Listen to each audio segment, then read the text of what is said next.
Thiruvananthapuram central സീറ്റിനെ ചൊല്ലി കോൺഗ്രസിൽ പിടിവലി. ഘടകകക്ഷിയായ CMPക്ക് central seat നൽകുന്നതിനെതിരെ കോൺഗ്രസിലെ ഒരു കൂട്ടം ആളുകൾ രംഗത്ത്.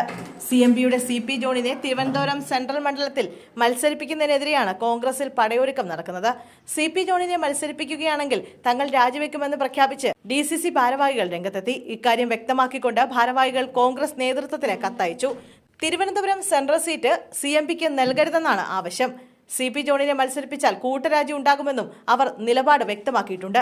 സീറ്റ് ഘടകകക്ഷിക്ക് നൽകിയാൽ നിയമം ആവർത്തിക്കുമെന്നും നേതാക്കൾ പറഞ്ഞു. ഘടകകക്ഷി മത്സരിച്ചാൽ അതിന്റെ നേട്ടം BJPക്കായിരിക്കുമെന്നും നേതൃത്വത്തിന് അയച്ച കത്തിൽ ചൂണ്ടിക്കാണിക്കുന്നുണ്ട്. സീറ്റ് CMPക്ക് നൽകരുതെന്നാണ് 12 മണ്ഡലം പ്രസിഡന്റുമാരുടെയും ആവശ്യം. VD സതീശന്റെ പുതുയുഗയാത്രയുടെ പര്യടനം പൂർത്തിയായതോടെ സീറ്റ് വിഭജന ചർച്ച വീണ്ടും UDF തുടങ്ങാനിരിക്കെയാണ് തിരുവനന്തപുരം സെൻട്രൽ സീറ്റിനെ ചൊല്ലി തർക്കം ഉടലെടുത്തത്. CP ജോണിന് തിരുവനന്തപുരം സെൻട്രൽ ആണോ തിരുവമ്പാടിയാണോ എന്ന് UDFൽ ഇതുവരെ അന്തിമ തീരുമാനമായിട്ടില്ല. തിരുവനന്തപുരം സെൻട്രൽ അടക്കം പരിഗണനയിലിരിക്കെയാണ് സീറ്റ് വിഭജന ചർച്ചയ്ക്കിടെ DCC ഭാരവാഹികൾ എതിർപ്പുമായി രംഗത്തെത്തിയിരിക്കുന്നത്. അതേസമയം മുസ്ലിം ലീഗിന് കഴിഞ്ഞ തവണത്തെ പോലെ 27 സീറ്റ് എന്നത് നിലവിലെ ധാരണ.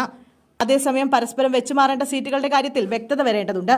ലീഗ് തിരുവമ്പാടിക്ക് നൽകാൻ തയ്യാറാണ്, എന്നാൽ പകരം ഏത് സീറ്റ് നൽകുമെന്നതിൽ തീരുമാനമായിട്ടില്ല. പട്ടാമ്പിയാണ് നിലവിൽ പരിഗണനയിലുള്ളത്.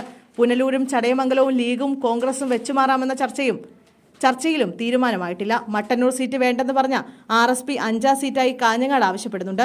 3 സീറ്റെങ്കിലും എടുക്കാനുള്ള നീക്കത്തിന് വഴങ്ങാത്തത് കൊണ്ട് തന്നെ കേരള കോൺഗ്രസിനോടുള്ള സീറ്റ് വിഭജന ചർച്ച അവസാനമേ നടക്കൂ.